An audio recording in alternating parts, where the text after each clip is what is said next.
السلام علیکم میرے پیارے پیارے لسنرز، کیسے ہیں آپ سب لوگ؟ کیا کر رہے تھے؟ امید ہے سب لوگ خیریت سے ہوں گے اور تاوان کو بھی انجوائے کرے ہوں گے، آتش فشا کو بھی انجوائے کرے ہوں گے، اور ملک صفدر حیات والی جو ہم نے ایک نئی سیریز شروع کی ہے یاسمین فاروق کے چینل سے، اس کو بھی انجوائے کرے ہوں گے۔ اچھا، مجھے آپ لوگوں کو یہ بتانا نہیں تھا بلکہ بقرعید کی وش کرنی تھی ایڈوانس میں۔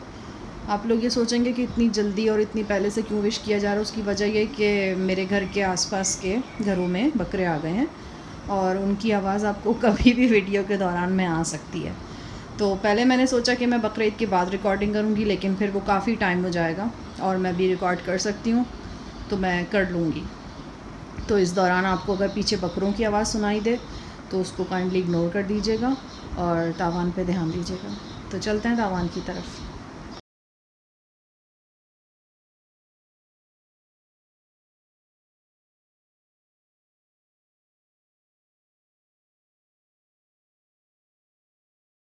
مومل نے سب سے پہلے باب لڑکی کو لباس فراہم کیا۔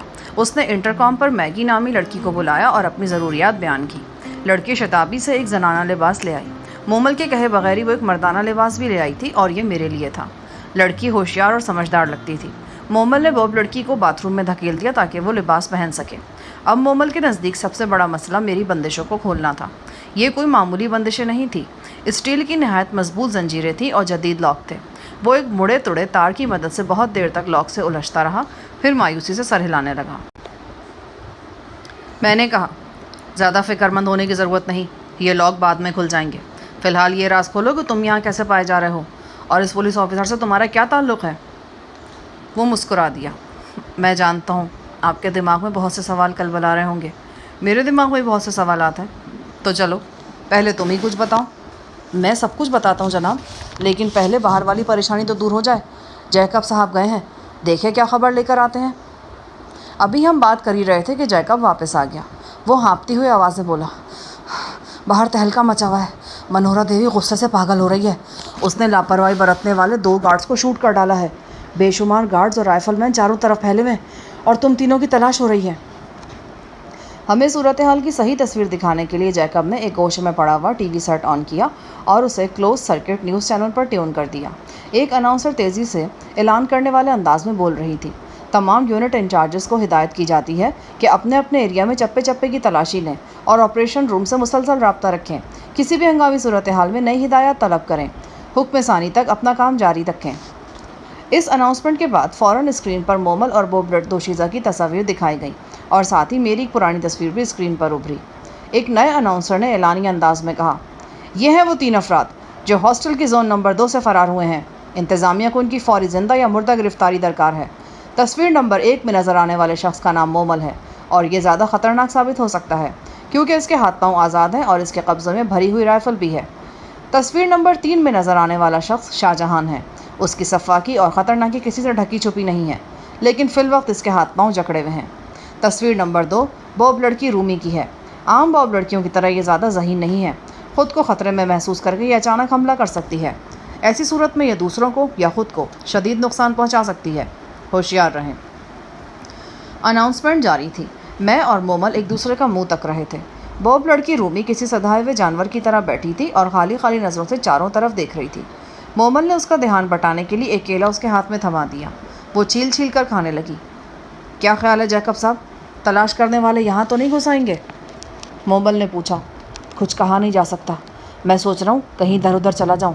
میری غیر موجودگی میں وہ لوگ تلاشی لینے کی ہمت نہیں کریں گے، لیکن اس کا الٹا اثر بھی تو ہو سکتا ہے۔ ممکن ہے آپ یہاں موجود ہو تو انہیں تلاشی لینے سے روک سکیں۔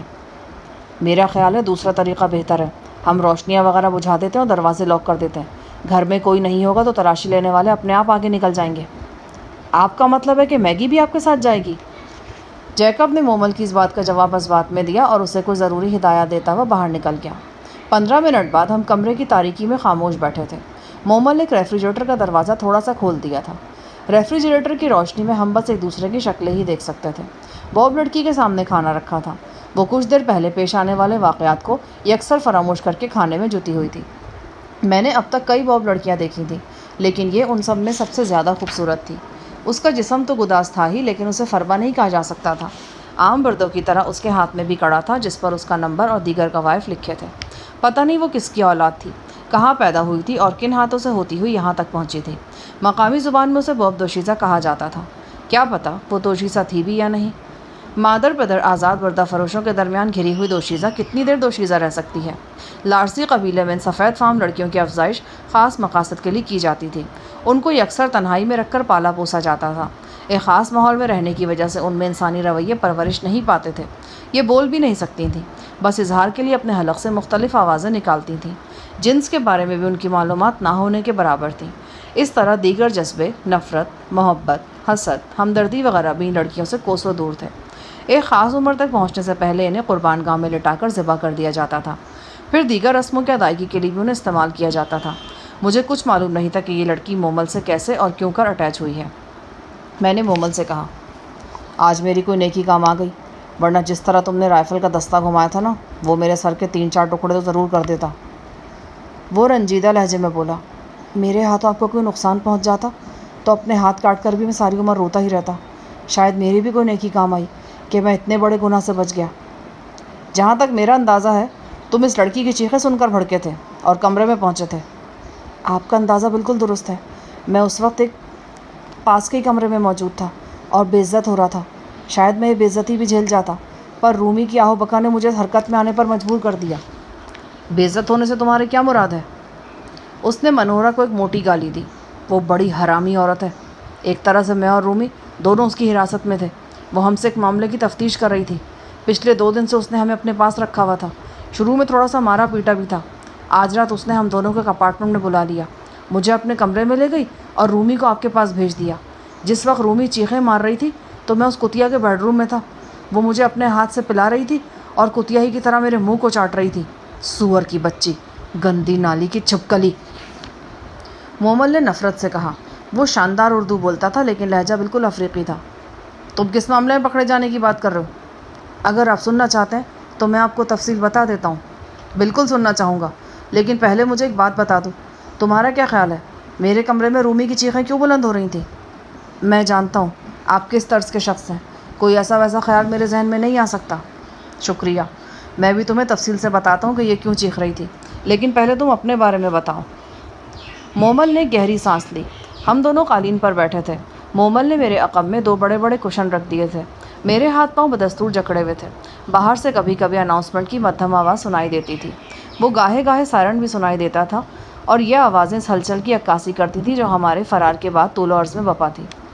شکر کا مقام تھا کہ ابھی تک اس اپارٹمنٹ کے ارد گرد کوئی آواز سنائی نہیں دی تھی، نہ ہی بیرونی دروازے پر کوئی دستک ہوئی تھی۔ بس کامن روم میں رکھے ہوئے ٹیلی فون کی گھنٹی چند بار بجی تھی اور خاموش ہو گئی تھی۔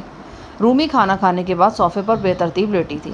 جس طرح جانور کا پیٹ بھر جائے تو اس کی آنکھیں بند ہونے لگتی ہیں، تو اس لڑکی کی بھی آنکھیں بند ہو رہی تھیں۔ وہ اپنی جسمانی کشش اور اپنے جوبن سے قطعی بے خبر تھی۔ کیا آپ کو معلوم ہے کہ آپ کس جگہ پر موجود ہیں؟ صرف اتنا جانتا ہوں کہ یہ کوئی لندن کا قرب و جوار ہے۔ آپ کا اندازہ درست ہے۔ ہم اس وقت لندن سے قریباً 150 کلومیٹر کے فاصلے پر موجود ہیں۔ یہ ایک بہت بڑا خیراتی ادارہ دی ہوم ہے۔ یہ بے سہارا افراد، خاص طور سے بچوں اور جوانوں کی پناہ گاہ ہے۔ دی ہوم تو خاصا مشہور نام ہے۔ یہ ایک کمپلیکس کی شکل میں ہے جس میں اسپتال، ورک شاپ اور لنگر خانے وغیرہ موجود ہیں۔ آپ بالکل ٹھیک سمجھے ہیں۔ ہم اس وقت دی ہوم کے زیر زمین عمارت میں موجود ہیں۔ یہ سارا محل وقوع اور یہاں کا سارا انداز وہی ہے جو ماریا ٹرسٹ میں تھا۔ وہاں بھی ایک بڑے خیراتی ادارے کی آڑ میں گھناؤنا کاروبار چلایا جا رہا تھا۔ یہاں بھی لوگوں نے اپنے پنجے گاڑنے کے لیے ایسے ہی رفاہی ادارے کو چنا ہے۔ دی ہوم کے کیمپس کے قریباً 5 ایکڑ رقبے پر پھیلے ہوئے ہیں۔ یہ سارا رقبہ تو کنگ براؤن استعمال کرے گا ہی، اس کے علاوہ بھی ایک وسیع رقبہ وہ حاصل کر رہا ہے۔ یہ رقبہ زیر زمین ہوگا۔ میرا خیال ہے آپ میری بات سمجھ رہے ہیں۔ دی ہوم کے نیچے ایک وسیع و عریض علاقہ تیار کیا جا رہا ہے۔ ممکن ہے کہ یہ دنیا کے چند بڑے بیسمنٹس میں سے ایک ہو۔ اس کا رقبہ یقیناً دی ہوم کے بالائی رقبے سے زیادہ ہوگا۔ یہ سارا کام بڑی رازداری سے ہو رہا ہے۔ زمین کھودنے سے جو لاکھوں ٹن مٹی نکل رہی ہے نا، اسے بڑی تکنیک کے ساتھ ایک سرنگ کے ذریعے سمندر کے پانی میں ملا دیا جاتا ہے۔ کیا اب ہم اس بیسمنٹ میں موجود ہیں؟ نہیں جناب، وہاں تک رسائی آسان نہیں ہے۔ انتظامیہ کے بہت قابل اعتماد لوگ ہی وہاں تک پہنچ پاتے ہیں۔ وہاں وہ سینکڑوں لوگ مشقت کر رہے ہیں جنہیں بردوں کی حیثیت سے یہاں پہنچایا جاتا ہے۔ ہم جہاں موجود ہیں یہ جگہ تو حال ہی میں تعمیر ہوئی ہے، لیکن اس کا تعلق بڑے بیسمنٹ سے نہیں ہے۔ جب بڑا بیسمنٹ مکمل ہو جائے گا تو یہ جگہ دوسرے کاموں کے لیے استعمال ہوگی۔ حیرانی کی بات ہے، دی ہوم جیسا نیک نام ادارہ اس کام میں ملوث ہو گیا ہے۔ ضرور اس کے پیچھے بھی کوئی سازش ہی ہوگی جناب. تم یہاں تک کیسے پہنچے ہو اور جیکب سے تمہارا تعلق کیسے بنا؟ اس سے پہلے کہ مومل جواب دیتا، بوب لڑکی چیخ کر اٹھ بیٹھی اور وحشی ہرنی کی طرح خوفزدہ نظروں سے چاروں طرف دیکھنے لگی. پھر اس نے اٹھ کر بھاگنے کی کوشش کی. مومل نے اسے لپک کر پکڑ لیا اور انگا دے کر صوفے پر گرا دیا. وہ کچھ دیر تک اسی طرح سے دبوچے بیٹھا رہا. لڑکی قدرے پرسکون ہو گئی تو مومل نے پیار سے اس کے ریشمی بالوں پر ہاتھ پھیرنا شروع کر دیا، بالکل جیسے پالتو جانور کو سہلایا جاتا ہے. کچھ دیر بعد مومل نے اسے اپنی گرفت سے آزاد کر دیا اور کھانے کے لیے اسے کیلا دیا. کچھ پسو پیش کے بعد اس نے کیلا مومل کے ہاتھ سے لے لیا. وہ لرزتے ہاتھوں سے کیلا چھیلنے لگی. اس کی معصومیت قابل ترس تھی. میں دیکھ رہا تھا کہ اس کا دایاں ہاتھ کچھ نیلگو سا لگ رہا ہے اور ٹھیک سے کام نہیں کر رہا. یہی ہاتھ تھا جسے بے رحمی سے دبا کر میں نے اس بوب لڑکی کو چیخنے چلانے پر مجبور کیا تھا. اس وقت میرے وہم و گمان میں بھی نہیں تھا کہ لڑکی کے چیخنے چلانے کا نتیجہ مومل کی آمد کی صورت میں نکل آئے گا. میں تو لڑکی سے جان چھڑانے کے لیے ایک بہانہ تراش رہا تھا. میرا خیال ہے کہ سوتے میں ڈر گئی ہے. یہ سو جائے تو بہتر ہے، کہیں چیخنے چلانے لگی نا تو مصیبت پڑ جائے گی. قرب و جوار میں اب ہلچل کے آثار محسوس ہو رہے تھے. گاہے بگاہے گارڈز کی سیٹیاں سنائی دیتی تھیں.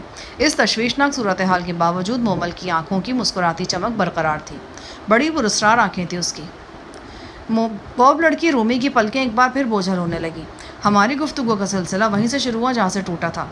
ہاں، تو تم یہاں کیسے پہنچے اور جیکب ہارٹ سے تمہارا تعلق کیسے بنا؟ ماریا ٹرسٹ کے خاتمے کے بعد وہاں تفتیش کرنے کے لیے کئی ٹیمیں آئی تھیں.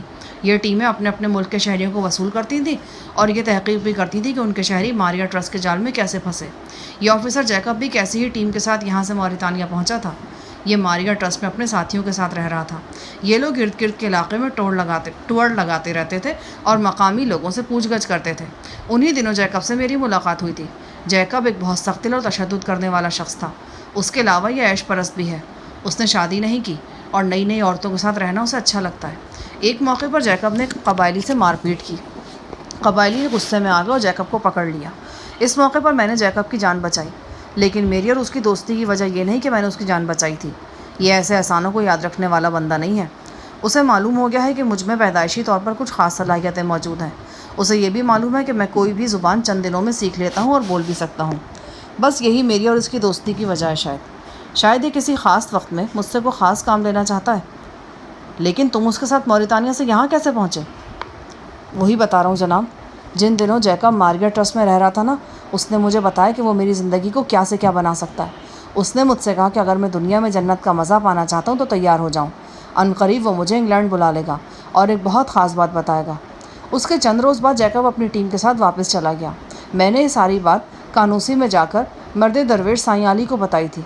سائیں علی نے مجھے ہدایت کی کہ اگر مجھے جیکب کی طرف سے بلاوا آ جائے تو میں جیکب کے ملک چلا جاؤں. 2-3 مہینے تک تو کوئی خاص بات نہیں ہوئی، لیکن پھر ایک روز ایک انگریز مجھ سے ملا.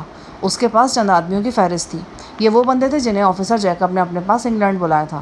ان میں میرا نام بھی تھا. 4 مہینے پہلے تقریباً میں انگلینڈ جیکب کے پاس پہنچا. جیکب نے فوری طور پر مجھے ایک ورک شاپ میں داخل کرا دیا.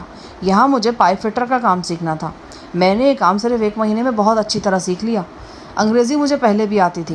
اب میں روانی سے بولنے لگا. ایک دن جیکب مجھ سے بولا، دنیا میں جنت کے مزے لینے کے لیے تیار ہو جاؤ، میں تمہیں جنت میں بھیج رہا ہوں. چند دن بعد میں خود بھی وہاں پہنچ جاؤں گا. اس سے اگلے روز میری آنکھوں پر پٹی باندھی گئی اور مجھے چند افراد کے ساتھ ایک بند گاڑی میں بٹھا دیا گیا. ان دیگر افراد کی آنکھوں پر بھی سیاہ پٹیاں تھیں. ہم ایک دوسرے سے بات نہیں کر سکتے تھے.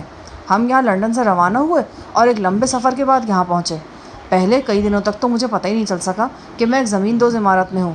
یہاں پہنچتے مجھے کاریگروں کی ٹولی میں شامل کر دیا گیا.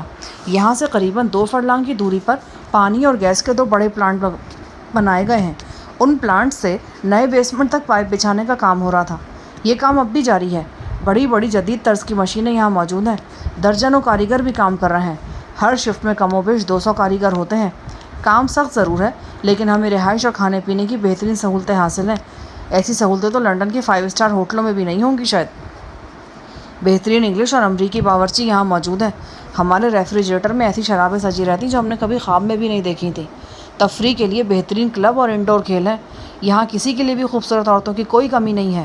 T V, cinema, audio video system, غرض ایسی کوئی جدید سہولت ہے نہیں جو یہاں موجود نہ ہو. چند روز پہلے جیکب بھی وعدے کے مطابق یہاں پہنچ گیا. ساتھ ہی اس کا ایک ماتحت بھی ہے. یہاں وہ خوب عیش کر رہا ہے. مجھے معلوم ہے کہ یہ لوگ اپنے ساتھ کسی اہم شخص کو پکڑ کر لائے ہیں اور وہ اہم شخص تمہارے سامنے بیٹھا ہے. کیا آپ سچ کہہ رہے ہیں؟ پر یہ ہوا کیسے؟ یہ تفصیل میں اپنی روزات میں بتاؤں گا، فی الحال تم اپنی کہانی جاری رکھو۔ ابھی تک تم نے یہ نہیں بتایا کہ تم کس معاملے میں پھنس کر منورہ کی حراست میں پہنچے تھے۔ معاملہ تو آپ کے سامنے لیٹا ہوا ہے جناب، کیا کہنا چاہتے ہو؟ یہ لڑکی اس کمپنی کے ڈائریکٹر صاحب کے لیے یہاں لائی گئی تھی جو یہاں تعمیراتی کام کر رہا ہے۔ اس امریکن ڈائریکٹر کو ہم سب یہاں کمانڈر صاحب بولتے ہیں۔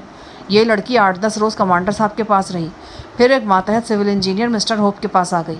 میں نے اسے 1-2 دفعہ مسٹر ہوپ کے ساتھ دیکھا، وہیں پر اس کے ساتھ میری آنکھیں ملی۔ یہ مجھے اچھی لگنے لگی، شاید میں بھی اسے اچھا لگنے لگا۔ اس میں شاید والی تو کوئی بات نہیں ہے۔ لڑکی تمہیں دیکھے اور تم پر لٹو نہ ہو، یہ کوئی انوکھی بات ہی ہوگی۔ مومل نے دانت نکال کر انکساری کا اظہار کیا، پھر بولا، یہاں کی انتظامیہ نے کچھ اصول بنا رکھے ہیں۔ تعمیراتی کام کرنے والے سارے لوگ ہاسٹل کے ایک ہی حصے میں رہتے ہیں، پر ماتحتوں کو اجازت نہیں ہے کہ وہ اپنے افسروں والے رہائشی حصے کی طرف جائیں۔ میں سول انجینئر ہوپ صاحب کا ماتحت تھا، پر رومی کو دیکھنے کی خاطر مجھے بار بار یہاں کے اصول کو توڑنا پڑ رہا تھا۔ 2 دن پہلے رات کے وقت میں رومی سے ملنے ہوپ صاحب کی رہائش گاہ پر پہنچا۔ ہوپ صاحب کی ڈیوٹی رات کی تھی، وہ جاتے ہوئے رومی کو گھر کے اندر لاک کر کے جاتے تھے۔ میں بیرونی دروازے کا تالا کھولنے کی کوشش کر رہا تھا کہ گارڈز کے ہاتھوں رنگے ہاتھوں پکڑا گیا۔ بس وہ رات ہی خراب تھی، شاید مجھے اور رومی دونوں کو پکڑ لیا گیا۔ مجھ پر بھی شک کیا گیا کہ میں انجینئر صاحب کے اپارٹمنٹ سے کچھ چرانے کا ارادہ رکھتا تھا۔ پہلے زون کا انچارج مجھ سے خود تفتیش کرتا رہا، وہ حیران تھا کہ میں اتنی اچھی انگریزی کیسے بول لیتا ہوں۔ میری انگریزی کی وجہ سے وہ کچھ الجھ گیا تھا۔ اس خبیث نے مجھے ماریا ٹرسٹ کے آس پاس بھی کہیں دیکھا تھا، میری صورت اسے جانی پہچانی لگتی تھی۔ آخر اس نے مجھے مزید تحقیق کے لیے منورہ دیوی کے حوالے کر دیا۔ رومی بھی میرے ساتھ گئی۔ وہاں شروع میں تو مجھے کافی مارا پیٹا گیا، لیکن پھر ان لوگوں کا رویہ بدل گیا تھا۔ منورہ دیوی کل سے ہی مجھے بھید بھری نظروں سے دیکھ رہی تھی۔ وہ بالکل آتش فشاں عورت ہے۔ رات کھانے کے فوراً بعد مجھے بتا دیا گیا کہ منورہ نے مجھے اپنے چیمبر میں طلب کیا ہے۔ قریباً 1 گھنٹے بعد پتہ چلا کہ رومی بھی میرے ساتھ جائے گی۔ رومی کے بلائے جانے سے میری تشویش بڑھ گئی۔ جس وقت ہم گارڈز کے نرغے میں منورہ دیوی کے پاس پہنچے، وہ کسی ساتھ والے کمرے میں تھی اور لڑکوں کا رقص دیکھ رہی تھی۔ منورہ دیوی کے چیمبر میں پہنچتے ہی رومی کو مجھ سے علیحدہ کر دیا گیا اور مجھے نہلا دھلا کر نئے کپڑے پہنائے گئے۔ تھوڑی دیر بعد منورہ دیوی بھی آدھم کی۔ وہ نشے میں بالکل دھوت ہو رہی تھی۔ اس کا گاؤن آگے سے کھلا ہوا تھا اور تقریباً سارا جسم نظر آ رہا تھا۔ آتے کے ساتھ ہی وہ میرے ساتھ بستر پر لیٹ گئی اور وہیں لیٹے لیٹے اس نے 2 بار انٹرکام پر کسی سے بات کی۔ وہ بولی، کیا کر رہے ہو میرے ہیرو؟ پھر دوسری طرف کا جواب سن کر بولی، میں نے تمہیں اداس ہونے کے لیے نہیں بلکہ خوش ہونے کے لیے بھیجا ہے، اور کم از کم آج کی رات تو میں تمہیں خوش دیکھنا چاہتی ہوں۔ اس وقت تو میرے تصور میں بھی نہیں تھا کہ وہ کتیا جس شخص سے بات کر رہی وہ آپ ہوں گے۔ کچھ دیر بعد رومی کی چیخیں میرے کانوں میں پہنچنے لگی۔ ہم آپ کے کمرے سے کافی دور ایک بند کمرے میں موجود تھے۔ کمرے میں زور و شور سے میوزک بھی لگا ہوا تھا۔ اس کے باوجود میں رومی کی آہو بکا سننے میں کامیاب رہا۔ شاید اس وقت رومی 1 میل بھی دور ہوتی تو میں اس کی آواز سن لیتا۔ ہمیشہ ایسا نہیں ہوتا، لیکن ایسا کبھی کبھی ہوتا ہے۔ کسی خاص موقع پر کچھ خاص آوازیں میں بہت دور سے سن لیتا ہوں۔ رومی کی پکار سن کر میرے لیے خود پر قابو پانا ممکن نہیں رہا۔ 3 دن سے جو لاوا میرے اندر پک رہا تھا نا، وہ پھٹ کر باہر نکل آیا۔ میں نے پھل کاٹنے والی چھری کا وار کر کے منورہ کو زخمی کیا اور دروازہ کھولتے ہوئے باہر نکل آیا۔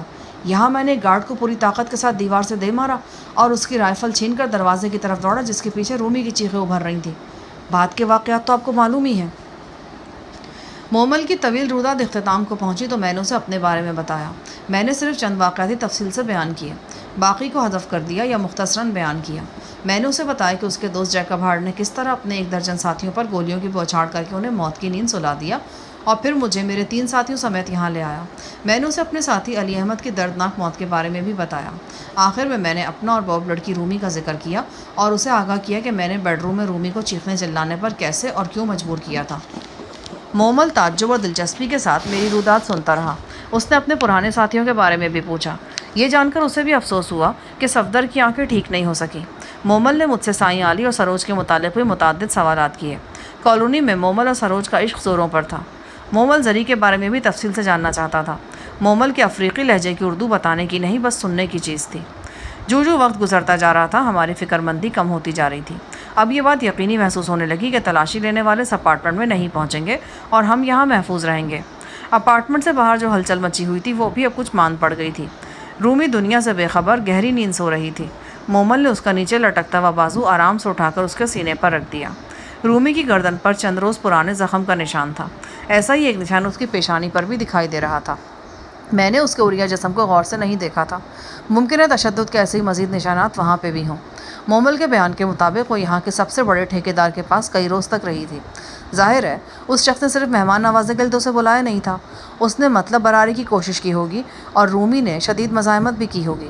نتیجے میں اس کے ساتھ سختی کی گئی تھی اور یقیناً یہ غیر معمولی سختی تھی۔ یہی وجہ تھی کہ رومی سہم کر سمٹ گئی تھی اور تو اور وہ چیخنا چلانا بھی بھول گئی تھی۔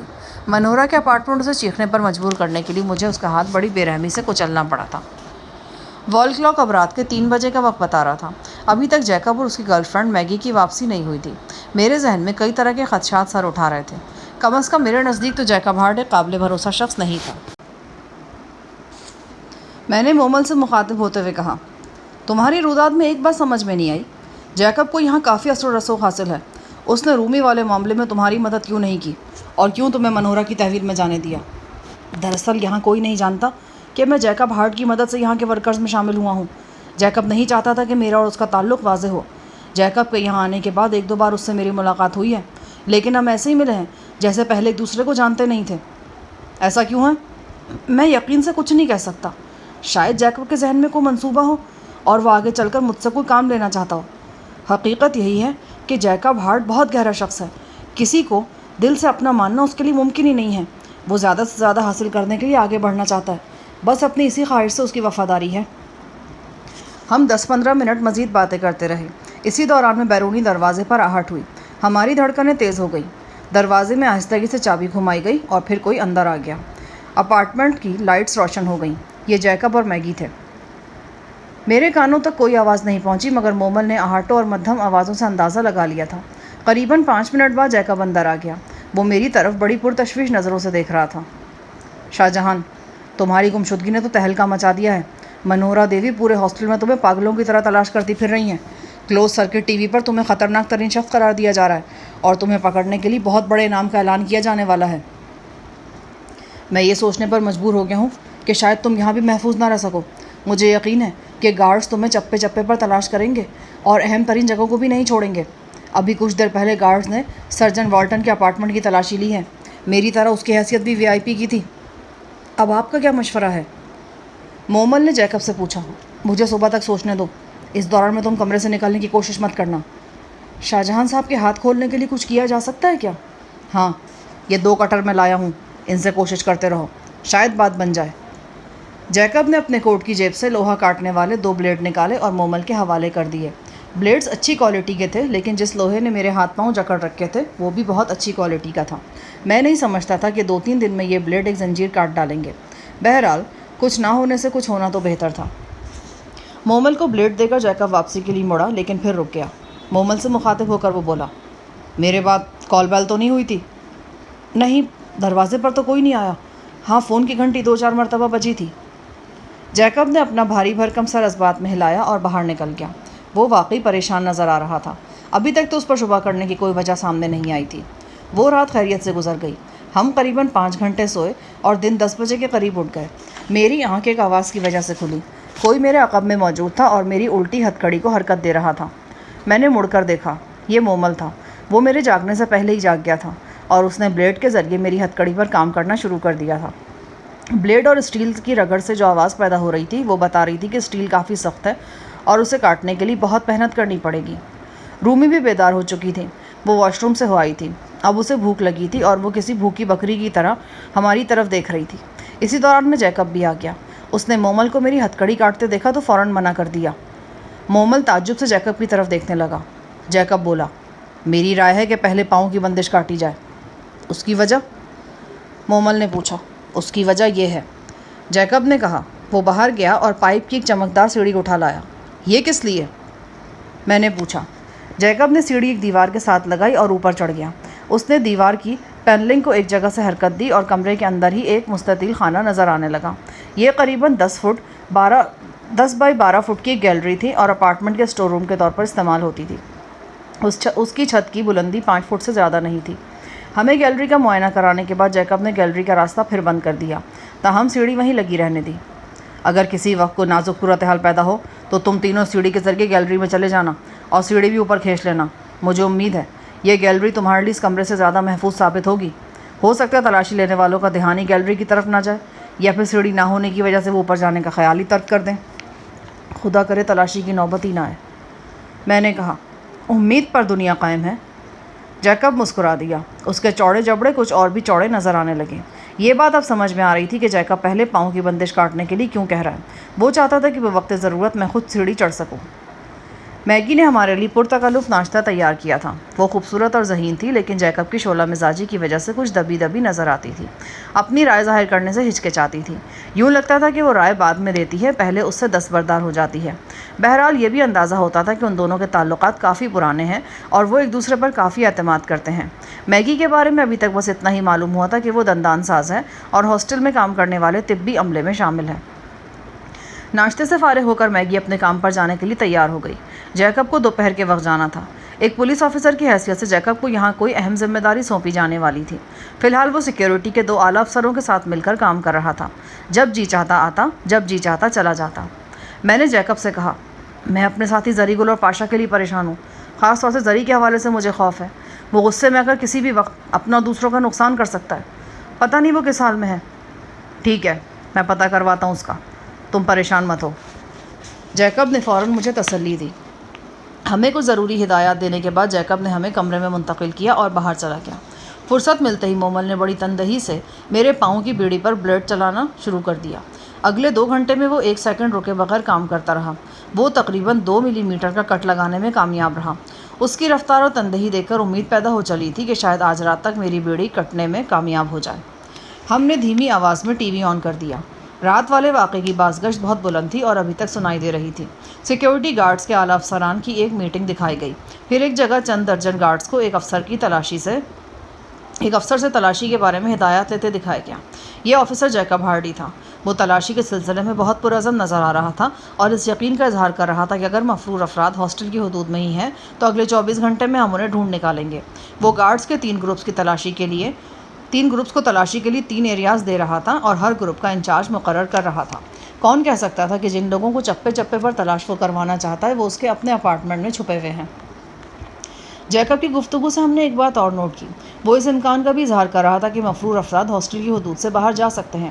اس حوالے سے اس نے 2-3 دلیلیں بھی پیش کی۔ جیکب کا یہ نکتہ سراسر ہماری فیور میں تھا۔ وہ جیسا بھی تھا، فی الوقت ہمارے کاندھے سے کاندھا ملائے کھڑا تھا اور ہمارے حق میں کام کر رہا تھا، اور یہ سب کچھ مومل کی وجہ سے ممکن ہو سکا تھا۔ جیکب کی واپسی شام کے بعد ہوئی۔ وہ آج قدرے مطمئن دکھائی دیتا تھا۔ غالباً اس نے سوچنا شروع کر دیا تھا کہ بلا ٹل گئی ہے اور اس کے گھر کی تلاشی نہیں لی جائے گی۔ میں نے سب سے پہلا سوال اس سے زری گل کے بارے میں کیا۔ تمہارا دوست ابھی تک تو خیریت سے ہے؟ ہاں، اس کی حفاظت کا انتظام بہت سخت کر دیا گیا ہے۔ لاک اپ کے آس پاس کے ایریاز کو بھی گارڈز نے گھیرے میں لیا ہوا ہے۔ میں خود اسے دیکھ کر آیا ہوں، پر مجھے تو وہ نارمل ہی نظر آیا تھا۔ وہ نارمل نہیں ہوگا، وہ کسی بھی وقت کچھ بھی کر سکتا ہے۔ تم انتظامیہ کا حصہ ہو، تم لوگوں کو زری کی طرف سے بہت محتاط رہنا ہوگا۔ یہ بات میں زری کے ساتھ ساتھ تمہاری بھلائی کے لیے بھی کہہ رہا ہوں۔ ہم کچھ دیر تک اسی موضوع پر گفتگو کرتے رہے۔ جیکب نے عقل مندی کا مظاہرہ کیا اور میرے زخموں پر لگانے کے لیے ایک اچھی اینٹی بائیوٹک دوا لے آیا۔ ہاتھ ہتھکڑی میں جکڑے ہونے کی وجہ سے میں قمیض نہیں پہن سکتا تھا۔ یہ ابھی تک ایک چادر کی طرح میرے گلے میں لپٹی ہوئی تھی۔ مومل نے یہ قمیض ہٹا کر میرے جسم پر دوا لگائی اور قمیض پھر پہلے کی طرح لپیٹ دی۔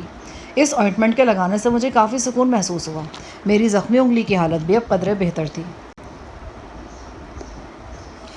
رات رومی حسب سابق جلد سو گئی۔ میں اور مومل قالین پر بیٹھے رہے اور باتوں میں مصروف رہے۔ کمرے کی فضا نیم گرم تھی اور سکون دے رہی تھی۔ گفتگو کے دوران میں بھی مومل کا ایک ہاتھ بدستور میرے پاؤں کی زنجیر پر حرکت کر رہا تھا۔ لوہا کاٹنے والے بلیڈ سے وہ زنجیر کے حلقے کا 3/4 حصہ کاٹ چکا تھا۔ امید تھی کہ وہ آج رات کام کر کے ہی سوئے گا۔ اس کے دونوں ہاتھوں میں چھالے پڑ گئے تھے، لیکن اسے متعلق پرواہ نہیں تھی۔ شاہ جہاں صاحب، غزالہ صاحبہ کی صورت آج بھی میری نگاہوں میں گھومتی رہتی ہے۔ وہ بہت اچھی ڈاکٹر ہی نہیں، اچھی انسان بھی ہیں، اور میں جانتا ہوں کہ وہ آپ سے بے حد محبت بھی کرتی ہیں۔ کالونی میں جب بھی آپ دونوں کو دیکھتا تھا نا، میرے دل میں خود بخود یہ خواہش پیدا ہوتی تھی کہ آپ دونوں کی دوری ختم ہو جائے۔ بہت جستجو کے باوجود مجھے معلوم نہیں ہو سکا تھا کہ آپ دونوں کس وجہ سے دور ہیں، اور نہ ہی مجھے معلوم ہے، لیکن میں جانتا ہوں کہ کوئی نہ کوئی وجہ ہے ضرور۔ وجہ یہی ہے کہ ابھی قدرت کو منظور نہیں۔ قدرت نے ہر کام کا ایک وقت مقرر کر رکھا ہے، شاید ایسا وقت آ بھی جائے۔ لیکن تم سے کس نے کہہ دیا کہ میں بھی اس سے محبت کرتا ہوں؟ اگر اس حوالے سے کچھ ہے تو بالکل یک طرفہ ہے۔ میں نے زیر لب مسکراتے ہوئے کہا، آپ مجھ سے کچھ نہیں چھپا سکتے۔ جس طرح میں بہت دور کی آوازیں سنتا ہوں نا، اسی طرح کبھی کبھی مجھے چہرے بھی آئینے کی طرح نظر آتے ہیں۔ مجھے لگتا ہے کہ میں ان کے اندر جھانک سکتا ہوں۔ میں جانتا ہوں کہ آپ بھی غزالہ صاحبہ سے اتنی محبت کرتے ہیں جتنی وہ آپ سے کرتی ہیں۔ اگر تم لوگوں کے اندر جھانک لیتے تو پھر تمہیں یہ بھی معلوم ہوگا کہ ہماری دوری کی وجہ کیا ہے۔ میں سب کچھ تو نہیں دیکھ سکتا اور نہ ہی ہر وقت دیکھ سکتا ہوں۔ ایسی کیفیت ہم لارسیوں پر بس کبھی کبھی طاری ہوتی ہے۔ کچھ کی کیفیت واضح ہوتی ہے اور کچھ کی بالکل ہی موہوم۔ پچھلے 1-2 دنوں میں تم پر ایسی کوئی کیفیت طاری نہیں ہوئی؟ نہیں۔ پر آپ بات کو کہاں سے کہاں لے گئے؟ میں آپ سے آپ دونوں کی دوری کی وجہ پوچھ رہا تھا۔ بھائی ضروری تو نہیں ہوتا کہ ہر صورتحال کی کوئی وجہ بھی ہو۔ شاید کچھ محبتیں ایسی ہوتی ہیں جو دور رہ کر ہی مضبوط اور مستحکم رہتی ہیں۔ آپ فلسفیوں اور گیانیوں کی طرح الجھاؤ والی باتیں کر رہے ہیں۔ آپ مجھ سے سیدھی بات کریں گے تو ہی میری بات سمجھ میں آئے گی نا۔ اور اگر اس سلسلے میں ناچیز آپ کے کسی کام آ سکتا ہوں تو دیوتاؤں کے لیے مجھے بتائیے، میری جان بھی حاضر ہے۔ تم جو کچھ کر رہے ہو نا اور جو کہہ رہے ہو یہی میرے لیے بہت ہے۔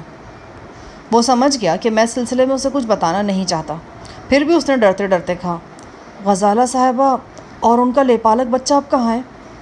لندن میں ہی ہیں شاید۔ اگر ہم اس چکر سے نکل گئے تو ہو سکتا ہے ان سے تمہاری ملاقات ہو جائے۔ مومل بڑی دیر تک عقیدت اور احترام سے غزالہ کی باتیں کرتا رہا، پھر ہماری گفتگو کا رخ دھیرے دھیرے جیکب کی طرف مڑ گیا۔ وہ ہماری ہمدردی کر رہا تھا لیکن اصل میں حالات ہماری ہمدردی نہیں کر رہے تھے۔ مجبوراً جیکب کو بھی اپنے کسی مفاد کی خاطر ہمارا ساتھ دینا پڑ رہا تھا۔ جیکب کا مفاد کیا ہو سکتا تھا؟ یہ بات ابھی تک صیغہ راز میں تھی۔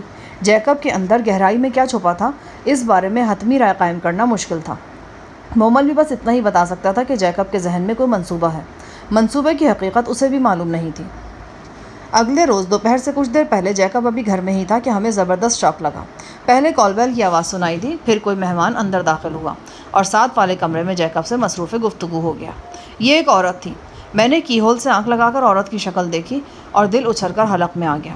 عورت کی پشت میری طرف تھی۔ وہ ٹانگ پر ٹانگ چڑھائے بیٹھی تھی اور جیکب کے ساتھ بے تکلفی سے باتیں کر رہی تھی۔ وہ قوسیہ تھی۔ اس نے جینس کی پینٹ پہنی ہوئی تھی اور اوپر سرخ شرٹ تھی۔ ٹی شرٹ پر عین سینے کے اوپر فرانسیسی کے کچھ الفاظ پرنٹ تھے۔ یقیناً کوئی بے باک فقرہ ہی لکھا ہوگا۔ جیکب اور قوسیہ کا انداز رازدارانہ تھا۔ کسی وقت وہ کرسیوں پر آ کے کو جھک جاتے اور ان کے سر آپس میں بالکل جڑے ہوئے محسوس ہوتے۔ ان کا لہجہ بالکل سرگوشیوں والا ہو جاتا تھا۔ باتیں کرتے کرتے قوسیہ نے اپنی شرٹ کے اندر ہاتھ ڈال کر ایک تصویر نکالی اور جیکب کو دکھائی۔ جیکب نے دلچسپی سے تصویر دیکھی اور 2-3 بار اس بات میں سر ہلا دیا۔ جیکب دیکھ چکا تو قوسیہ نے تصویر پھر اپنے لباس کے اندر رکھ لی۔ دوران گفتگو فون کی گھنٹی بجنے لگی۔ جیکب فون سننے کے لیے ساتھ والے کمرے میں چلا گیا۔ قوسیہ ٹانگ پر ٹانگ چڑھائے وہیں بیٹھی رہی۔ پھر جیسے اسے کچھ یاد آیا وہ سیدھی اس کمرے کی طرف آئی جہاں ہم تینوں موجود تھے۔ اس نے دروازہ کھولنا چاہا لیکن وہ لاک تھا۔ اس نے ادھر ادھر دیکھا اور پھر اس کی نگاہ تپائی پر رکھی چابی پر جم گئی۔ یہ ہمارے دروازے کی چابی تھی۔ وہ چابی کی طرف بڑھی۔ میرے جسم میں سنسنی کی لہر دوڑ گئی۔ قوسیہ سے میرا آمنا سامنا ہوتا تو کچھ بھی ہو سکتا تھا، مگر خیریت گزری۔ قوسیہ نے چابی نہیں اٹھائی اور ساتھ والے کمرے کا دروازہ دھکیل کر اندر چلی گئی۔ غالباً وہ واش روم استعمال کرنا چاہ رہی تھی۔ 2 منٹ بعد وہ ٹشو پیپر سے ہاتھ پوچھتی واپس آ گئی۔ اسی اثنا میں جیکب بھی واپس آ گیا۔ دونوں میں پھر بات چیت شروع ہو گئی۔ دونوں کے چہروں پر دبا دبا جوش نظر آتا تھا۔ میں نے مومل کو بھی کی ہول سے منظر دکھایا۔ قوسیہ کے بارے میں تبصرہ کرتے ہوئے وہ بولا، اس لڑکا نما لڑکی کو میں 3-4 دن پہلے بھی جیکب کے ساتھ دیکھ چکا ہوں۔ یہ بے حد خطرناک لڑکی ہے۔ میرے جسم پر جو زخم نظر آ رہے ہیں نا وہ سارے اسی کی مہربانی سے ہیں۔ بہرحال یہ تو ایک علیحدہ بات ہے۔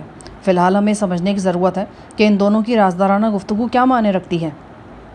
10-15 منٹ جیکب کے ساتھ بیٹھ کر قوسیہ واپس چلی گئی۔ اس دوران میں مجھے یہی دھڑکا لگا رہا کہ کہیں جیکب اپنی اس بے تکلف دوست کو ہمارے بارے میں بتا نہ دے اور پھر وہ دونوں ہماری اس پناہ گاہ میں چلے آئیں۔ بہر طور اس حوالے سے بھی خیریت گزری۔ مین کی ہول سے سب کچھ میں نظر آ رہا تھا۔ قوسیہ کے واپس جانے کے بعد جیکب ہارٹ نے صوفے پر پھیل کر ایک زبردست انگڑائی لی۔ وہ اندر سے بہت خوش اور پرجوش لگ رہا تھا۔ اسی دوران میں خوبصورت ملازمہ کافی لے کر آ گئی۔ جیکب نے اپنی خوشی اور ترنگ میں ملازمہ کو آغوش میں گرا لیا اور اس کے کئی پرجوش بوسے لیے۔ پھر وہ تیزی سے اٹھا اور باہر نکل گیا۔ مومل کی یہ بات 100% درست نظر آ رہی تھی کہ جیکب کسی طرح کی منصوبہ سازی کر رہا ہے۔ وہ خواہشات سے بھرپور شخص تھا اور ایسے لوگ ایک مقام پر رکے رہنے کو اپنی بہت بڑی ناکامیابی سمجھتے ہیں۔ ان کی تمام حرکات و سکنات سے یہ بات واضح ہوتی تھی کہ وہ کسی چکر میں الجھا ہوا ہے۔ مومل کی آواز نے ایک دم مجھے اپنی طرف متوجہ کر لیا۔ کمرے کے گوشے میں ٹی وی آن تھا۔ اس پر ایک ایسا منظر ابھرا تھا جس نے مومل کو چونکا دیا تھا۔ میں بھی چونک گیا تھا۔ یہ 2 گارڈز کی لاشیں تھیں۔ یہ گارڈز نیلی وردیوں میں تھے لیکن ان کے سروں پر ٹوپیاں نہیں تھیں۔ وہ الٹے لٹکے ہوئے تھے۔ شواہد سے اندازہ ہوتا تھا کہ انہیں الٹا لٹکا کر ان کے پیٹ میں گولی ماری گئی ہے اور مرنے سے پہلے وہ کافی دیر تک تڑپتے رہے ہیں۔ پس منظر سے جو کامنٹری سنائی دے رہی تھی اس سے پتہ چلا کہ یہ دونوں وہی گارڈز ہیں جن کو منورہ نے فرائض سے غفلت برتنے پر شوٹ کیا تھا۔ ہمارے فرار کے وقت یہ لوگ موقع پر موجود تھے اور غالباً بوکھلاہٹ کے سبب کوئی مؤثر کارروائی نہیں کر سکے تھے۔ ان لاشوں کو دکھانے کے کچھ ہی دیر بعد ٹی وی اسکرین پر ایک ایسا چہرہ ابھرا جسے میں دیکھنا ہرگز پسند نہیں کرتا تھا۔ یہ وقت کے بدنام ترین بردہ فروش کنگ براؤن کا چہرہ تھا۔ اس کی پیشانی پر سے تھوڑے سے بال مزید کم ہو گئے تھے، آنکھوں کے نیچے گوشت کچھ اور موٹا نظر آتا تھا۔ اس کا چہرہ دیکھ کر اندازہ ہو جاتا تھا کہ وہ سخت غیظ و غضب کا شکار ہے۔ بہرحال ٹی وی اسکرین پر وہ کسی حد تک نارمل نظر آنے کی کوشش کر رہا تھا۔ کنگ براؤن نے سیکیورٹی کے لوگوں کے سامنے تقریر کرتے ہوئے کہا، یہ جو بھی ہوا ہرگز نہیں ہونا چاہیے تھا۔ ہم اس پر جتنا بھی افسوس کریں کم ہے، لیکن اگر ہم افسوس کو ہی لے کر بیٹھے رہیں گے تو اپنا اور زیادہ نقصان کر لیں گے۔ ضرورت اس بات کی ہے کہ اب ان بھگوڑوں کو جلد از جلد دوبارہ پکڑا جائے اور اس وقت تک چین سے نہ بیٹھا جائے جب تک یہ کام مکمل نہ ہو جائے۔ ہم اپنی دیگر مصروفیات کو وقتی طور پر ختم کر رہے ہیں۔ آپ سب لوگ جانتے ہیں کہ شاہ جہاں نامی یہ شخص اور اس کا ٹولہ کس قدر خطرناک ہے۔ یہ ٹولہ اس سے پہلے بھی ہمیں بہت کاری زخم لگا چکا ہے۔ ہم نے یہ زخم دوسری مرتبہ نہیں کھانا۔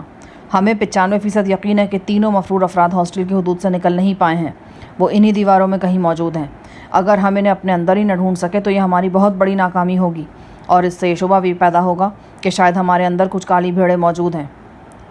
مفرور افراد کے بارے میں اطلاع دینے والوں کے لیے یا انہیں پکڑوانے والوں کے لیے انعام مقرر کیا جا چکا ہے۔ ہم اس انعامی رقم کو 3 گنا کر رہے ہیں۔ اس کے علاوہ ہم یہ بھی واضح کر دینا چاہتے ہیں کہ اگر کوئی مطلوبہ افراد کو پناہ دینے کا ذمہ دار قرار پایا گیا تو اس کا انجام فوری ہوگا اور بہت دردناک ہوگا۔ پچھلے دنوں میں آپ نے مطلوبہ افراد کو ڈھونڈنے کے لیے جو کاوشیں کی ہیں، ہم ان کی قدر کرتے ہیں۔ اس سلسلے میں سیکیورٹی ڈپارٹمنٹ کے 5-6 ایسے افراد ہیں جنہوں نے اب تک نمایاں کارکردگی دکھائی ہے۔ ہم انہیں شاباش دیتے ہیں اور انہیں نقد انعامات بھی دیے جائیں گے۔ کنگ اپنے لیے حسب معمول ہم کا صیغہ استعمال کر رہا تھا۔ کنگ کی باتوں سے صاف ظاہر تھا کہ اس کے ایک ہاتھ میں پھول اور دوسرے میں ڈنڈا ہے۔ وہ سیکیورٹی والوں کو ڈرا رہا ہے اور للچا بھی رہا ہے۔ کنگ براؤن کو دیکھ کر میرا خون کھول رہا تھا۔ ساری پرانی ٹیسیں پھر سے جاگ گئی تھیں۔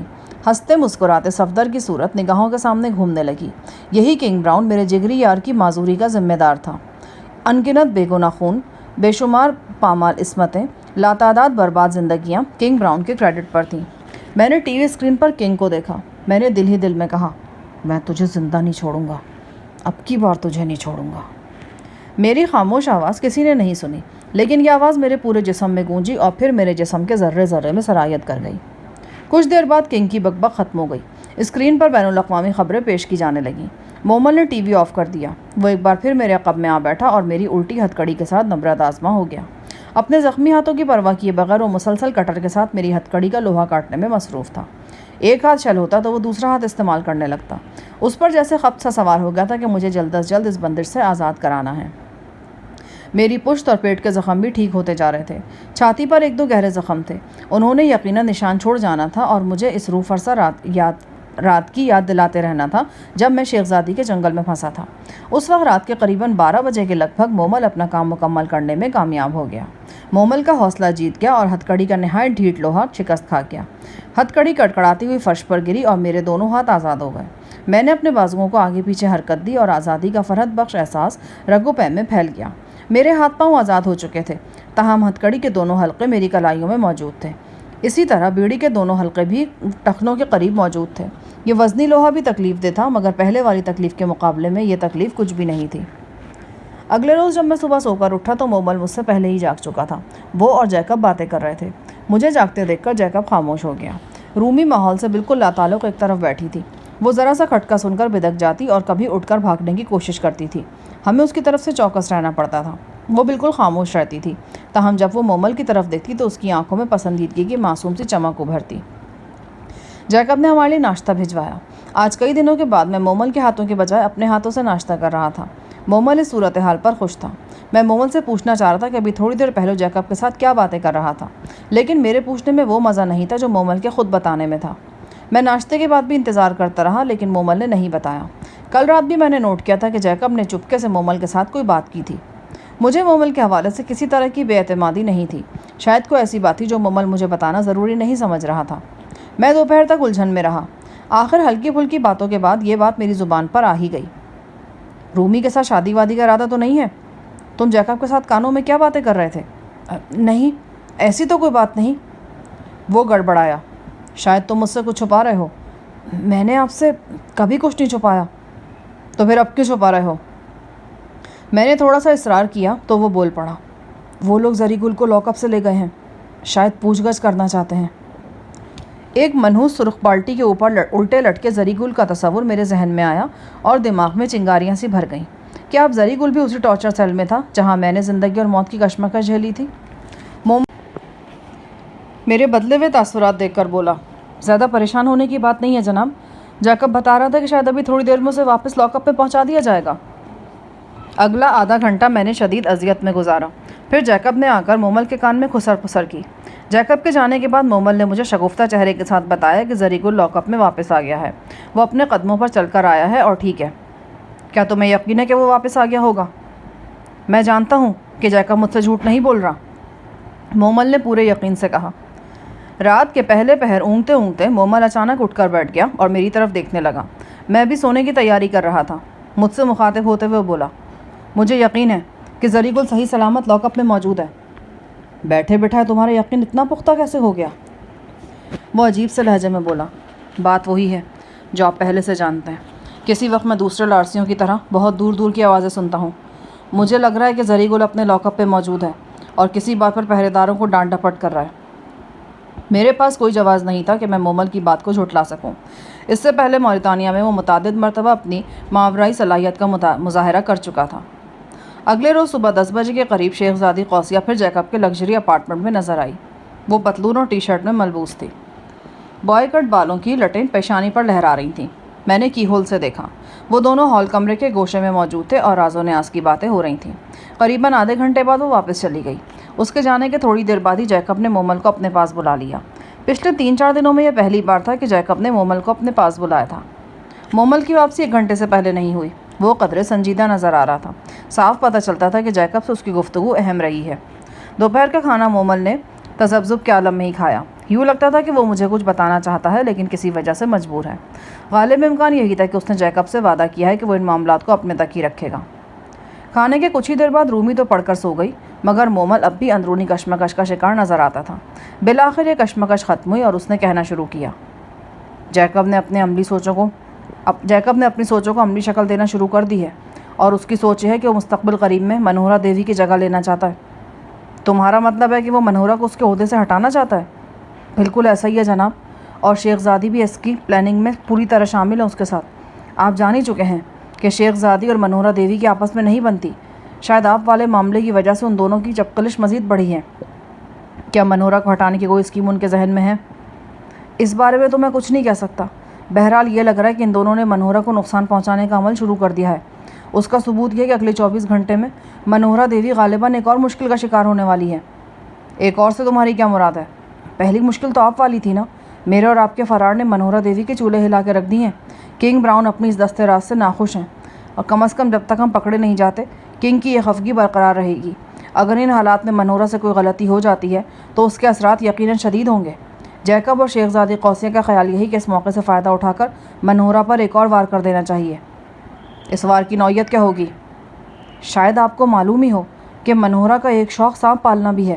اس کے پاس باقاعدہ ایک سانپ گھر ہے جس میں مختلف قسموں کے 300-400 سانپ موجود ہیں۔ منہورہ کی خواہش پر کنگ نے منہورہ کو اجازت دی تھی کہ وہ اپنا سانپ گھر یہاں منتقل کر دے۔ میں نے سانپ گھر دیکھا ہوا ہے، اس میں ننھے منھے زہریلے سانپوں سے لے کر اناکونڈا کی طرز کے بڑے بڑے اژدہے بھی ہیں۔ منہورہ جب یہاں ہوتی ہے نا تو ہر روز کم از کم ایک بار سانپ گھر ضرور جاتی ہے۔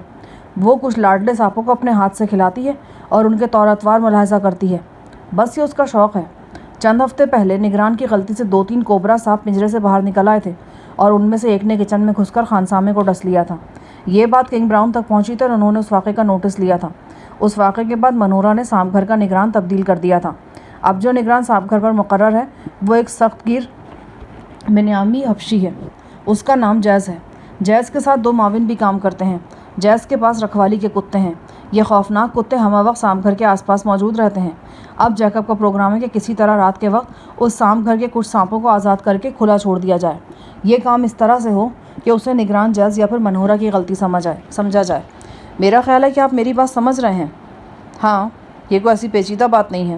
جیکب چاہ رہا ہے کہ منہورہ کے ستارے کچھ اور گردش میں آئیں، لیکن اس سلسلے میں تمہارا کردار کیا ہو سکتا ہے؟ جیکب کی نظر میں میرا کردار بہت اہم ہے، مومل نے عجیب سے لہجے میں کہا۔ اس کی آنکھوں میں وہی پراسرار چمک تھی جو میں نے موریتانیہ میں دیکھی تھی۔ تاریخ بر اعظم کے قلب میں واقع وہ لارسی قبیلہ جو پراسرار صلاحیتوں کے حوالے سے اپنی مثال آپ تھا، اس قبیلے کا تقریباً ہر فرد اپنی آنکھوں میں مقناطیسیت یعنی آنکھوں کا جادو لے کر پیدا ہوتا تھا۔ مومل بھی اسی قبیلے کا ایک فرد تھا۔ وہ ٹھہرے ہوئے لہجے میں بولا، جب جیکب ماریا ٹرسٹ میں تھا اور میرے ساتھ مضافاتی علاقوں میں گھوم رہا تھا تو ہمارا کئی بار افریقن ہانٹنگ کتوں سے سامنا ہوا تھا۔ جیکب نے دیکھا تھا کہ میری کوشش سے شکاری کتوں کے غول اپنا راستہ بدل لیتے ہیں اور ان کے مزاج کا جارحانہ پن بھی میں ختم کر سکتا ہوں۔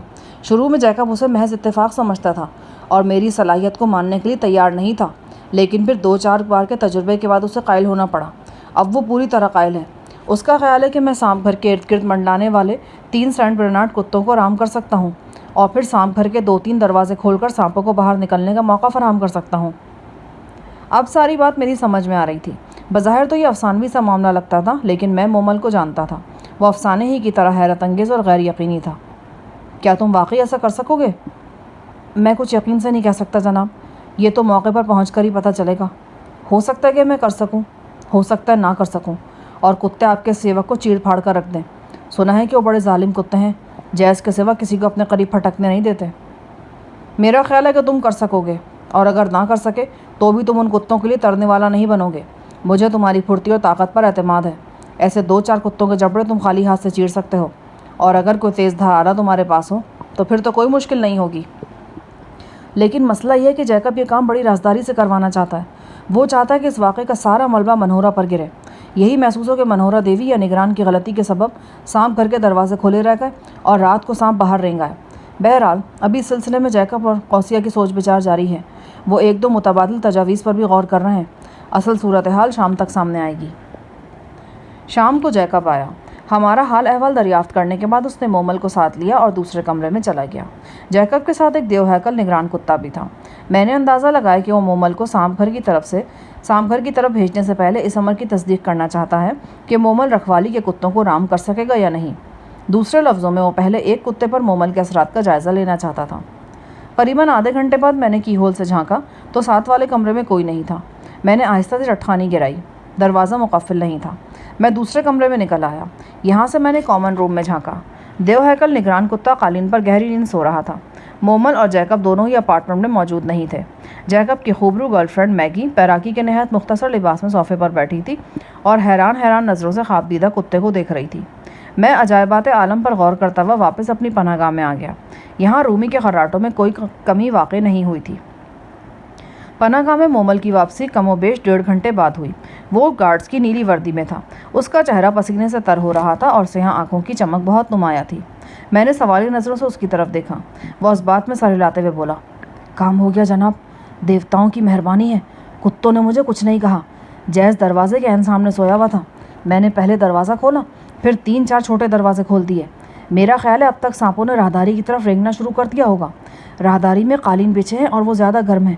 اس موسم میں سانپ یقیناً حرارت کی طرف حرکت کریں گے۔ ہم باتیں کرتے رہے۔ مومل باتوں کے دوران میں ایک دم کھو سا جاتا تھا۔ مجھے اندازہ ہوا کہ وہ پھر کچھ چھپا رہا ہے۔ میں نے اس بارے میں اسے ٹٹولا تو اس نے بتا دیا، وہ لوگ ابھی کچھ دیر پہلے زری کو پھر پوچھ گچھ کے لیے ٹارچر سیل میں لے کر گئے ہیں۔ دکھ اور بے بسی کے احساس نے ایک بار پھر کسی عفریت کی طرح مجھے جکڑ دیا۔ ہم اس بارے میں باتیں کرتے رہے۔ اسی دوران میں مومل کے تاثرات اچانک بدل گئے۔ آپ کو چیخیں سنائی دے رہی ہیں؟ نہیں، مجھے سنائی دے رہی ہیں۔ میرا خیال ہے کہ سانپ باہر نکلنے لگے ہیں، کام شروع ہو گیا ہے۔ 2-3 منٹ بعد مجھے بھی چیخوں اور بھگدڑ کی آوازیں سنائی دیں۔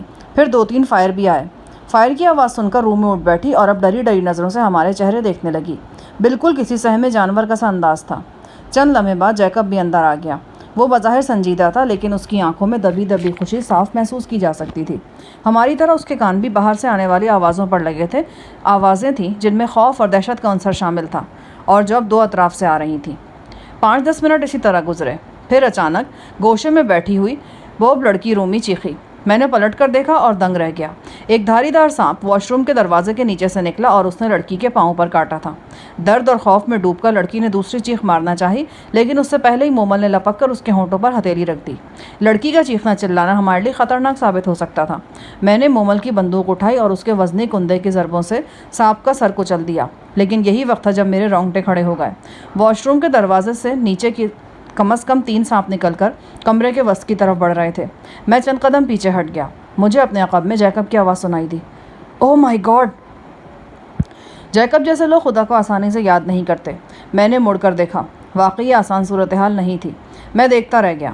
ساتھ والے کمرے کے قالین پر 1 درجن سے زائد سانپ نکل رہے تھے۔ ابھی مزید دروازوں کی درزوں سے نکل کر اپارٹمنٹ میں گھس رہے تھے۔ فقط 1-2 منٹ کے بعد ہمیں چاروں طرف سانپ ہی سانپ دکھائی دینے لگے۔ 2 اژدہا نما سانپ روشن دانوں میں سے رینگتے ہوئے نیچے کی طرف آ رہے تھے۔ جیکب چیخا، اوپر چلو، گیلری کی طرف۔ اس کی تجویز بروقت تھی۔ اسٹیل کی خوشنما سیڑھی ابھی تک دیوار سے لگی ہوئی تھی۔ سب سے پہلے مومل نے سیڑھی پر پاؤں رکھا۔ اس کے کندھے پر نیم بے ہوش رومی تھی۔ اگلے 1 منٹ کے اندر ہم چاروں گیلری کے اندر تھے اور سیڑھی ہم نے اوپر کھینچ لی تھی۔ کمرے میں چاروں طرف چھوٹے بڑے سانپوں کے پھن لہرا رہے تھے اور ان کی پھنکاریں گردش کر رہی تھیں۔ یہ بالکل غیر متوقع صورتحال تھی۔ یقیناً جیکب کے بھی گمان میں نہیں تھا کہ سانپ گھر کے مکین آزاد ہونے کے بعد اس رخ پر چلے آئیں گے۔ یقیناً آس پاس کے اپارٹمنٹس بھی اس وقت سانپوں کی زد میں تھے۔ ہمیں ملی جلی آوازیں اور چیخیں سنائی دے رہی تھیں۔ میگی کہاں ہے؟ میں نے جیکب سے پوچھا۔ وہ باہر گئی ہوئی شاید، جیکب نے جواب دیا۔ جیکب کی معلومات درست نہیں تھیں۔ میگی گھر میں ہی تھی۔ ابھی جیکب کا فقرہ بمشکل مکمل ہوا ہی تھا کہ ایک لرزہ خیز نسوانی چیخ سنائی دی۔ ہم نے میگی کو دیکھا۔ وہ پیراکی کے مختصر ترین لباس میں دوڑتی ہوئی ہماری طرف آئی۔ جیسا کہ بعد میں معلوم ہوا، وہ ایک اندرونی کمرے میں تھی اور کانوں پر ہیڈ فون چڑھائے میوزک سن رہی تھی۔ اب وہ باہر آئی تھی اور اپنے ارد گرد قیامت برپا دیکھ رہی تھی۔ جیکب گیلری سے چیخا، اوپر آ جاؤ! اس کے ساتھ ہی اس نے سیڑھی میگی کے لیے نیچے کرنے کی کوشش کی۔ میگی سیڑھی سے دور ہی تھی کہ کردناک انداز میں وہ چیخ کر اوندھے منہ گری۔ ہم نے دھیان سے دیکھا تو اس کی اریاں ٹانگوں سے ایک اژدہا نما سانپ لپٹا نظر آیا۔ ہمارے دیکھتے ہی دیکھتے سانپ نے تیزی سے حرکت کی اور میگی کے زیریں جسم کے گرد 2 بل کھا گیا۔ اس نے آکٹوپس کی طرح میگی کو جکڑ لیا۔ میگی کے ارد گرد درجنوں زہریلے سانپ موجود تھے۔ وہ ہماری طرف دیکھ رہی تھی اور مدد کے لیے پکار رہی تھی۔ یہ قیامت خیز لمحے تھے۔ جیکب یعنی اس کا بوائے فرینڈ اس سے محبت تو کرتا تھا، لیکن اس وقت میگی کی مدد کے لیے نیچے اترنا موت کو دعوت دینا تھا۔ ہم گیلری میں کھڑے تماشائی کی حیثیت سے میگی کو موت کے جبڑوں میں جاتا دیکھ رہے تھے۔ بوب لڑکی مومل کے ہاتھوں میں آخری ہچکیاں لے رہی تھی۔ مومل کی رائفل گیلری کے فرش پر پڑی تھی۔ اچانک میرے جسم میں وہی برق توڑ گئی جو مجھے اور صفدر کو ہر خطرے سے بے نیاز کر دیا کرتی تھی۔ میں نے رائفل پکڑی اور گیلری سے چھلانگ لگا کر کمرے میں آیا۔ اژدہا نما سانپ اب میگی کے 3/4 اریاں جسم کو جکڑ چکا تھا۔ سانپ کا بالائی حصہ میگی کے سینے پر رینگ رہا تھا۔ میگی کی آنکھیں دہشت سے پھٹی ہوئی تھیں۔ میں نے رائفل کا سیفٹی لاک ہٹایا اور اس کا بیرل سانپ کے سر سے لگا دیا۔ زاویہ ایسا تھا کہ گولی میگی کو زخمی نہ کرے۔ فائر ہوا اور سانپ کے سر کے چیتھڑ اڑ گئے۔ اس کے ساتھ ہی میگی کے جسم کے گرد اس کے بل ڈھیلے پڑ گئے۔ میں نے سانپ کو میگی کے جسم سے علیحدہ کیا۔ یہی وقت تھا جب مومل زور سے چیخا۔ اس سے پہلے کہ میں اس چیخ کا مطلب سمجھتا، میری پنڈلی میں انگارہ سا اتر گیا۔ میں نے پلٹ کر دیکھا۔ مجھے ڈسنے والا بارشی جنگلات کا زہریلا ترین سانپ ٹیکنی کلر تھا۔ جہاں سانپ کے دانت پیوست ہوئے تھے وہاں سے خون کی 2 بڑی بوندیں نکل کر ٹخنے کی طرف پھسلنا شروع ہو گئیں۔ میں نے رائفل کا وزنی کندھا سانپ کے سر پہ دے مارا۔ اس کی کھوپڑی ٹوٹ گئی اور وہ تڑپ کر ساکت ہو گیا۔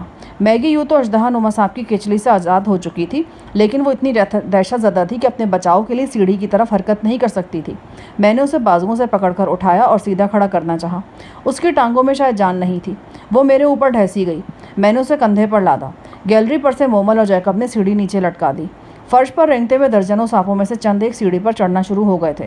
اب سیڑھی پر چڑھنا بھی خطرناک تھا، لیکن اس کے سوا کوئی چارہ نہیں تھا۔ میں میگی کے نیم اریاں بدن کو کندھے پر لادے گیلری میں پہنچ گیا۔ جیکب نے میگی کو باہوں میں لے لیا اور اسے بار بار چومنے لگا۔ وہ موت کے منہ سے واپس آئی تھی۔ اس کا سارا جسم یوں کانپ رہا تھا جیسے لرزے کا بخار چڑھ گیا ہو۔ مومل نے سیڑھی پر سے سانپوں کو جھٹک کر سیڑھی اوپر کھینچ لی اور میری پنڈلی کی طرف متوجہ ہو گیا۔ اس کی آنکھوں میں خوف ہی خوف نظر آ رہا تھا۔ یقیناً وہ بھی اس موذی سانپ کے زہریلے اثرات سے آگاہ تھا جسے بارشی جنگلات کا خطرناک ترین سانپ کہا جاتا ہے اور جسے بعض لوگ ٹیکنی کلر بھی کہتے ہیں۔ اس سانپ کی کھال پر خوشنما رنگوں والے حلقے سے بنے ہوتے ہیں۔ یہ جتنا خوبصورت ہوتا ہے اس سے کئی گنا بڑھ کر زہریلا ہوتا ہے۔ اس کے زہریلے پن کا ثبوت یہ تھا کہ جس جگہ اس نے کاٹا تھا وہاں سے میری جلد سیاہ پڑتی جا رہی تھی۔ یہ نیلگوں سیاہی تیزی سے پھیل رہی تھی۔ درد کی ناقابل بیان ٹیسیں پورے جسم میں سرایت کر رہی تھیں۔ روایتی طریقے کے مطابق مومل نے زخم کے اوپر کی طرف ایک ڈوری کس کر باندھ دی اور ایک چاقو کی مدد سے میرے زخم کو چیرا بھی دے دیا۔ دوسری طرف بوب لڑکی آخری ہچکیاں لینے لگی تھی۔ دیکھتے ہی دیکھتے اس نے آنکھیں پھیر دیں اور اس کے سینے کا زیر و بم بالکل مدھم ہو گیا۔ ایک طرف تو گیلری میں صورتحال تھی، دوسری طرف اپارٹمنٹ سے باہر بھی بھگدڑ مچی ہوئی تھی۔ چیخیں ابھر رہی تھیں اور گاہے گاہے فائر بھی سنائی دیتے تھے۔ کچھ ہی دیر بعد اندازہ ہوا کہ جیکب کے اپارٹمنٹ کا بیرونی دروازہ توڑا جا رہا ہے۔